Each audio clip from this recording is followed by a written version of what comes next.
Selamat pagi, salam sejahtera bagi kita semua.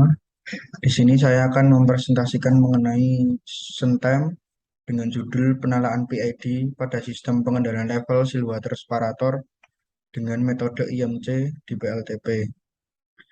Izinkan saya untuk memperkenalkan diri. Nama saya Enrico Josi Yandoko dari Prodi Teknik Instrumentasi Kilang dengan NIM 191440015. Outline dari presentasi ini yaitu ada pendahuluan, metode, hasil penelitian, dan simpulan. Untuk pendahuluan sendiri saya bagi menjadi 4 poin, yaitu ada panas bumi, Stillwater separator, sistem pengendalian level, dan penalaan IMC.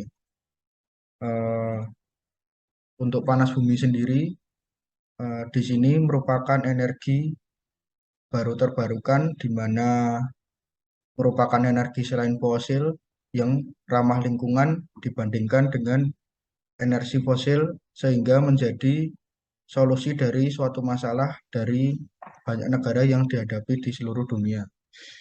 Untuk pemanfaatan dari panas bumi sendiri digunakan sebagai pembangkit listrik tenaga panas bumi, di mana pada PLTP terdapat equipment Stillwater separator. Untuk Stillwater separator sendiri digunakan pada unit NCG removal system untuk memisahkan NCG dengan air.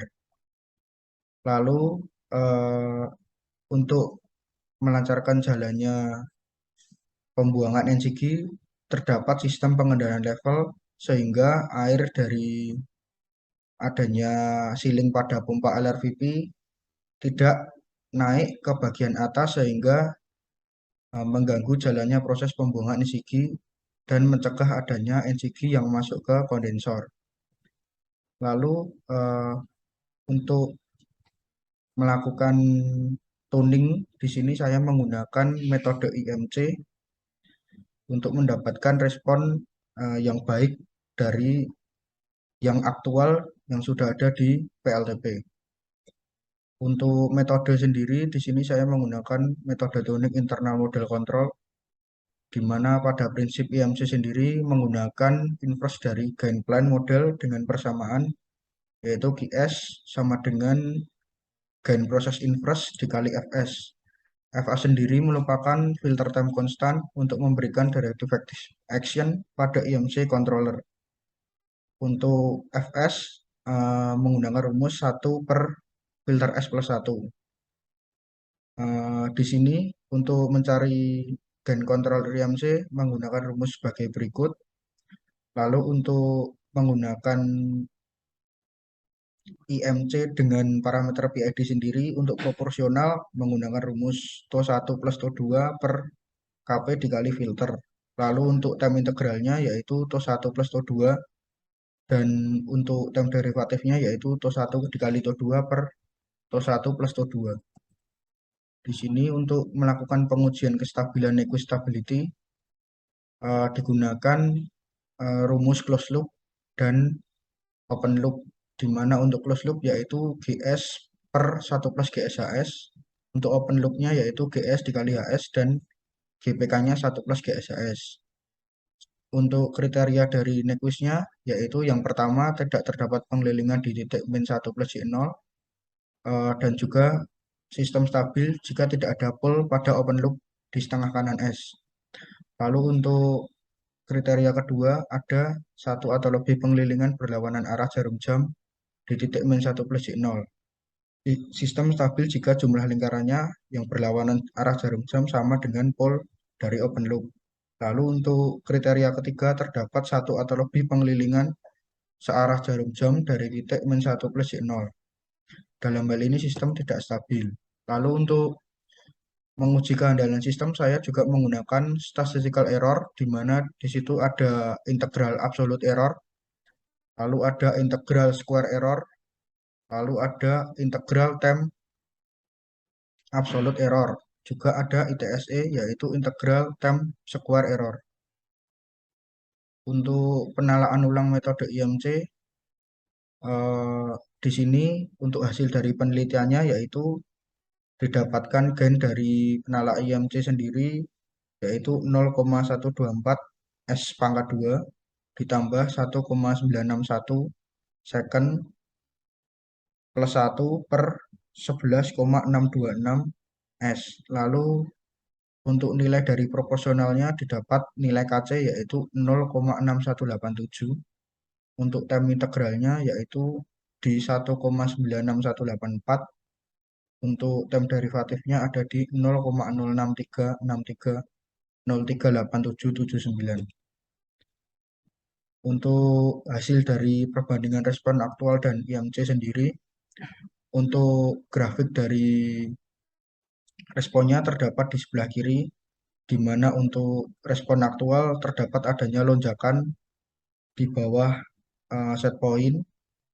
Untuk settling time dari aktualnya sendiri didapat nilai 278 second, untuk yang IMC ada di 76 second.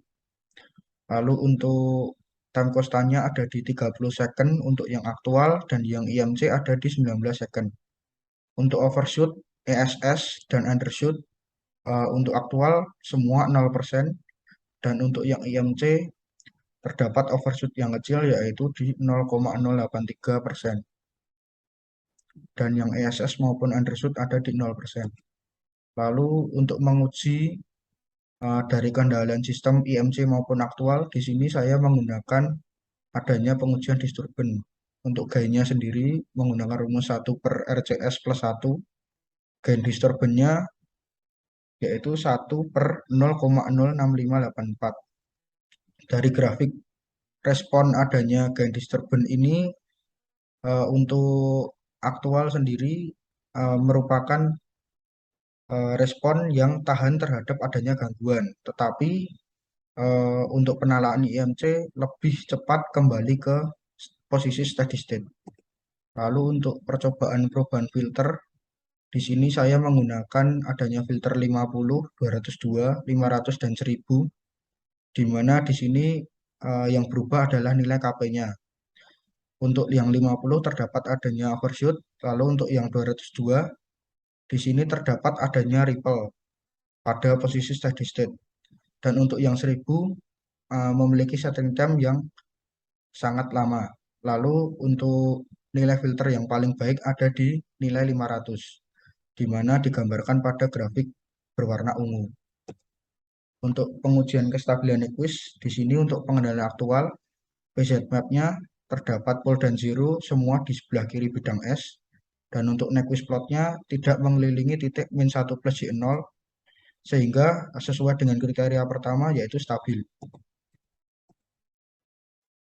Lalu untuk pengujian kestabilan IMC, di sini PZ map-nya, pole dan zero-nya semua berada di sebelah kiri bidang S. Dan Nyquist plot-nya tidak terdapat adanya pengelilingan di titik min 1 plus J0.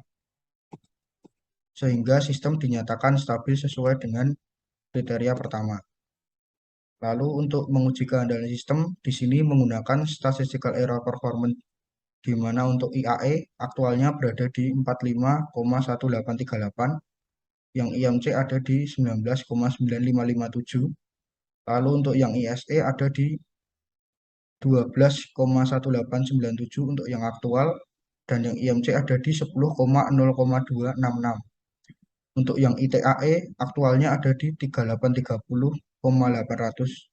Lalu untuk yang IMC ada di 432,9964. Untuk yang ITSE aktualnya ada di 504,6154 dan yang IMC ada di 98,6675. Lalu untuk simpulan, di sini untuk yang pertama, untuk respon aktual memiliki osilasi di bawah set point. Ini dikarenakan adanya proporsional yang terlalu besar. Untuk aktual sendiri lebih lambat, di sini dikarenakan adanya integral yang terlalu besar. Lalu untuk simpulan yang kedua, dari simulasi perbandingan respon, membuktikan bahwa penalaan IMC lebih baik dibandingkan controller PID aktual. Ini dikarenakan settling time-nya lebih cepat, yaitu di 76,9236 second. Lalu untuk yang ketiga, pengujian disturban disimpulkan controller desain IMC lebih efektif dan efisien karena kembali ke steady state lebih cepat. Namun controller aktual lebih tahan terhadap gangguan karena memiliki undershoot dan overshoot lebih kecil. Lalu untuk yang keempat, hasil dari analisis kestabilan sistem, pengendalian dengan controller aktual dan penalaan IMC sama-sama menyatakan bahwa sistem stabil sesuai dengan kriteria Nyquist stability. Lalu untuk simpulan kelima, hasil dari analisis statistical error, hasil dari penalaan IMC memiliki error yang lebih kecil. Ini dari semua kriteria IAE, ISE, ITAE maupun ITSE, sehingga disimpulkan bahwa controller desain IMC lebih baik dibandingkan aktual. Sekian presentasi dari saya. Eh, Jika ada kurang dan salahnya, saya mohon maaf. Terima kasih.